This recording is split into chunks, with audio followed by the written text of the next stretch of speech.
भागवत गीता का आज छठा अध्याय प्रारंभ।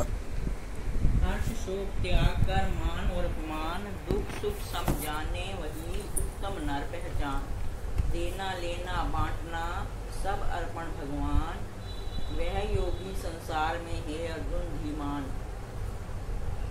स्तुति गाली सम जान कर जीवन करे व्यतीत, उस योगी की जगत में होती अर्जुन जीत। मेरे अर्पण कर्म हो करे नहीं अभिमान, मुक्त जीव वह जगत में यूं कहते भगवान।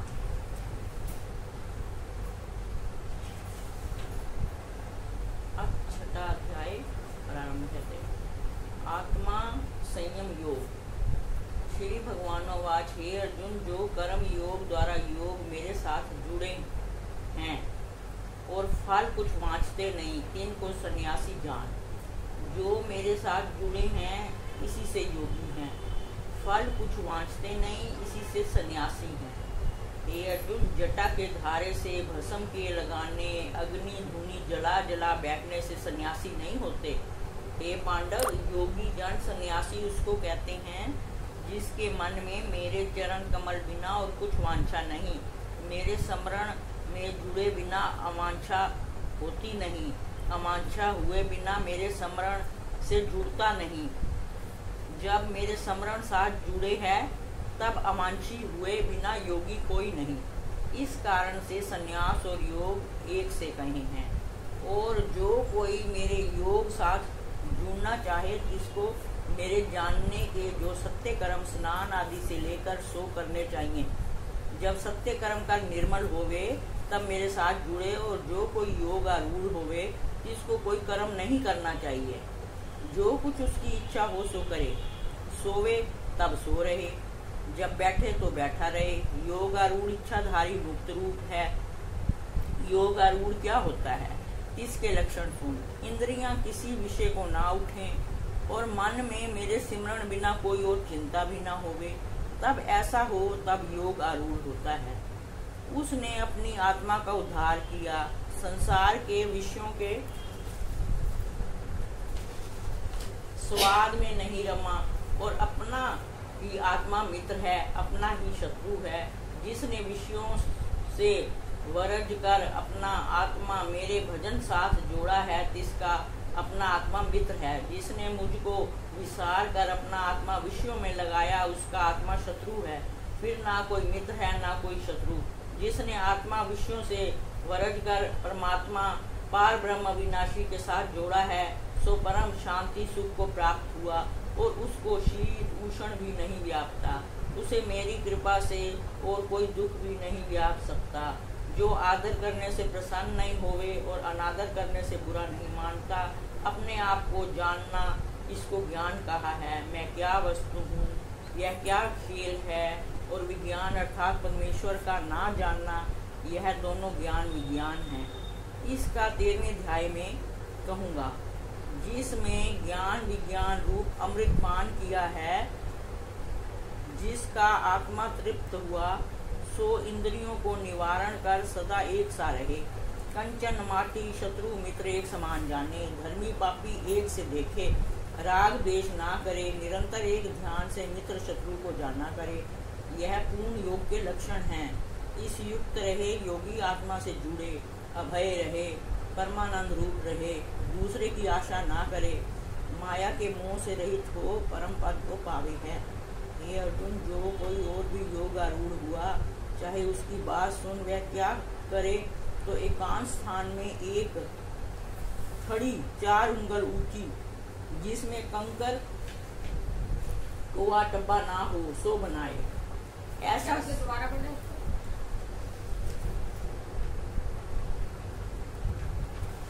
हे अर्जुन, जो कोई और भी योग आरूढ़ हुआ, चाहे उसकी बात सुन, वह क्या करे तो एकांत स्थान में एक खड़ी 4 अंगल ऊंची वो बनाए चबूतरा, हाँ, ऊंची, जिसमें कंकर टोवा टब्बा ना हो, सो बनाए।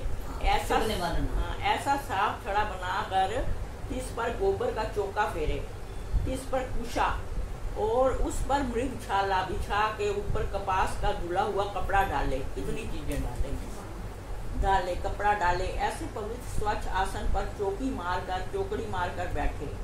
मन को निश्चल कर, इंद्रियां वश कर, ऐसा होकर मेरे साथ जुड़े और सारे देह को सीधा रखे, बांका टेढ़ा ना करे, सिर ग्रीवा को भी सीधा रखे, ऐसा निर्मल बैठकर अपनी नासिका का अग्रभाग देखे और किसी दिशा को ना देखे, अपनी आत्मा को परमात्मा में लीन करे, किसी का भय ना करे और मन को संयम करे, मन का निश्चल चेता मेरे विखे राखे।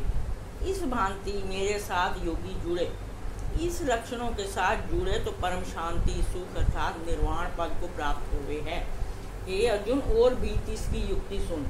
जो प्राणी उदर भर के भोजन खावे उसे योग प्राप्त नहीं हुए। योग किस भांति प्राप्त होए सो सुन। युक्त का आहार हो, विवेकी पुरुष 2 ग्रास भूखा रहे, जिसमें श्वास सुखी चले और गिरे भी नहीं, और मस्त हाथी जैसा मंद मंद चले, जूता ना पावे, दृष्टि कर पृथ्वी को देखता चले, जहाँ कोई जीव जंतु कंकड़ कांटा ना हो वहाँ चरण धरे, अपवित्र बैठ ना धरे, जागता रहे तो भी योग नहीं होए, सोए रहे तो भी योग नहीं होए, सोना जागना सहज कर योग करे, किसको यह योग प्राप्त होए। ऐसी युक्ति कर देह को कोई रोग भी नहीं व्यापता, इसका नाम दुखनाशक योग है। पढ़ूं या दोबारा? नहीं, ठीक है। विवेकी पुरुष योगी का मन जब आत्मा साथ जुड़ जाए तब इसके मन में किसी वस्तु की वांछा नहीं रहे, इसको योग युक्त कहते हैं। अब योगी को एकांत में बैठना क्यों कहा है, इसका दृष्टांत सुन। इसमें 2 बातें कही हैं। पहले जब आत्मा की बात कर रहे थे तो वो मन की बात कर रहे थे, अब जब आत्मा की बात कर रहे हैं तो आत्मा की ही बात कर रहे हैं। ये फर्क है। जो शुरुआत की थी तो उन्होंने आत्मा जो शब्द कहा तो वो मन के लिए कहा। कई जगह शास्त्रों में मन को भी आत्मा का है, और कई जगह आत्मा को आत्मा ही है। तो ये फर्क भी हमें पता होना चाहिए। अब जो बात कर रहे हैं एकाग्रचित्त हो गए, आत्मा का ध्यान करें तो मन का ध्यान नहीं करना, आत्मा का ही करना। लेकिन पहले जो वो ले जाए तब मन की बात कर रहे हैं।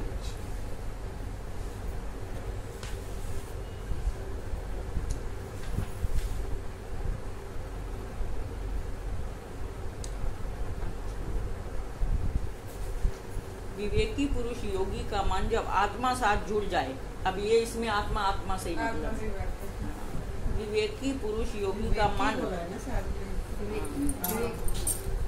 विवेकी पुरुष योगी का मन जब आत्मा साथ जुड़ जाए तब इसके मन में किसी वस्तु की वांछा नहीं रहे, इसको योग युक्त कहते हैं। अब योगी को एकांत में बैठना क्यों कहा है, जिसका दृष्टांत सुन। जैसे जिस जगह पवन नहीं चलती उस जगह दीपक निर्मल अडोल ज्योति प्रकाश करे है, और जो पवन लगने के स्थान में रखें तो जिसकी ज्योति डोले है। इस कारण से योगी को एकांत बैठना कहा है। जो एकांत बैठकर मेरा ध्यान करें उससे योगी का चेता मेरी सेवा युक्त निश्चिल होए, तब उसको आत्मा का दर्शन होता है। आत्मा के दर्शन से अति सुख को पाता है। आत्मा के दर्शन का सुख कैसा है, अति अविनाशी सुख है। जिसको बुद्धि जानता है वह सुख बुद्धि गोचर है, इंद्रियां उस सुख को नहीं जानती, इस कारण से इसका नाम अति इंद्रिय सुख है।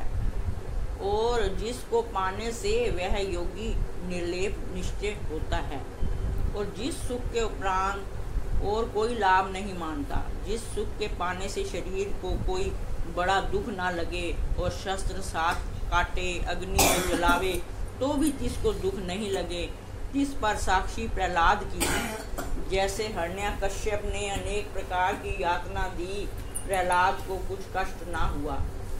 ऐसा सुख जिसे पाकर सभी दुख भाग जाएं, ऐसा सुख निधान योग संसार से विरक्त होकर अवश्य कीजिए, विलंब ना कीजिए। सभी कामना विसार कर और सब इंद्रियां वश करके योग कीजिए। धीरे धीरे मन को बुद्धि साथ पकड़कर आत्मा में निश्चल रखें और कुछ ना चितवें। यह मन चंचल है, जिस जिस बात को चितवे इससे निवारण कर आत्मा साथ लगावें। जब मन साथ जुड़ जाए तब कैसे परम शांति सुख को पावे हैं। 3 गुण को काट जावे है निर्मल पाप से, तब ब्रह्म साथ मिलने से ब्रह्म का ब्रह्म हुआ। ये क्या ज्योति जी है इसमें, जब 3 गुण काट जावे है। 3 गुण है हमारे सत्व रजोगुण तमोगुण। तीनों गुणों से जब परे तुरीय में चले जाते हैं, चौथी अवस्था में, जिसको हम होश की यात्रा कहते हैं, होश में आ जाए तो ये तीनों गुणों को भी जानने वाला हो जाता है। अब सत्व गुण आए हैं तो हम सत्व गुण में ही पाठ कर रहे हैं ना, ये सत्व गुण है। अभी थोड़ी देर में रजोगुण आ जाएगा, अभी चाय बनाएंगे, एक बात है। थोड़ी देर बाद आराम करना चाहेंगे, शरीर थक गया तो तमोगुण आ गया। तो ये तीनों गुणों को जो जान रहा है, तीनों गुणों में एक आत्मा तो स्थिर है ना, है ना, लेकिन हम इन गुणों में ही घूमते रहते हैं, उसी की चर्चा करते रहते हैं। हम होश को नहीं संभालते, आत्मा को नहीं संभालते। 3 गुण को काट जावे है, 3 गुणों को काट जाए, तुरय में बोलते हैं, उससे आगे निकल जाए, चौथी अवस्था में आ जाए, चौथी अवस्था है तुरय। 3 गुण को काट जावे है निर्मल पाप से, तब ब्रह्म साथ मिलने से ब्रह्म का ब्रह्म हुआ। कपट माया दूर किया। इस प्रकार जिसने योग जाना सो नहीं डोलता। आपसे आप वह जुड़िया, 3 के सब पाप सहज से ही झड़ जाते हैं। 3 योग पाया तब ब्रह्म सुख को प्राप्त हुआ। आत्मा संग किया। जैसे सत्वगुण में लोग ध्यान करते हैं, है ना, अब कुछ दिन ध्यान बड़ा अच्छा लगा, फिर लगना बंद हो गया, है ना, जो भी हमारी प्रवृत्ति होती है जैसे होती, तो वो ध्यान ही बड़ा दुखी है कि अब नहीं लगता ध्यान।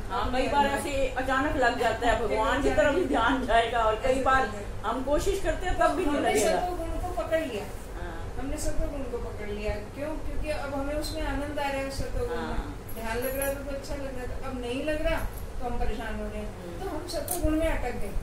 ऐसे ही ज्यादा सोने वाले व्यक्ति कहते मेरी तो नींद नहीं खुलती 4 बजे, मैं क्या करूँ? तमोगुण वाले व्यक्ति के अब वो उसमें भी अटका हुआ है।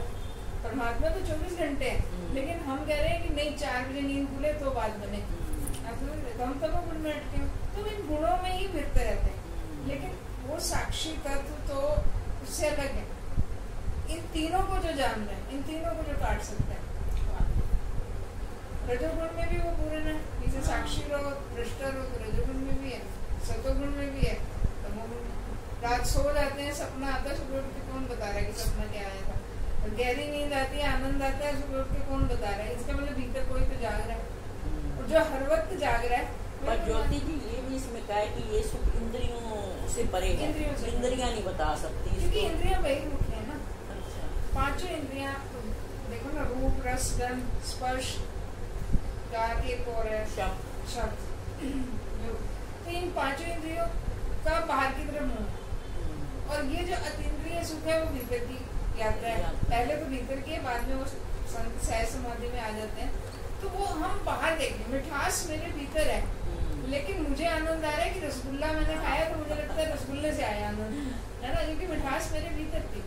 तो जो इसका अनुसंधान कर लेता है, जो इसको खोज लेता है, जो साधक अपने भीतर कि कहाँ से ये मिठास पैदा हुई, रसगुल्ले में नहीं थी। अगर मेरा ध्यान रसगुल्ले में नहीं है तो मुझे मिठास भी कम लगेगी। मेरा ध्यान कहीं और है और मैं रसगुल्ला भी खाऊं, तो इसका मतलब रसगुल्ले में मिठास नहीं थी, मिठास कहीं और, तो वो मेरे भीतर थी। और वो जो अनुसंधान है कि मेरे भीतर जो वो थी वो असली चीज है। बाहर तो सिर्फ हम उससे जुड़े, हम गीता से जुड़े तो हमें सत्वगुण का भाव आ रहा है ना। अगर गीता से नहीं जुड़े तो भी हम सत्वगुणी हैं, ये कैसे समझे, है ना? अगर हम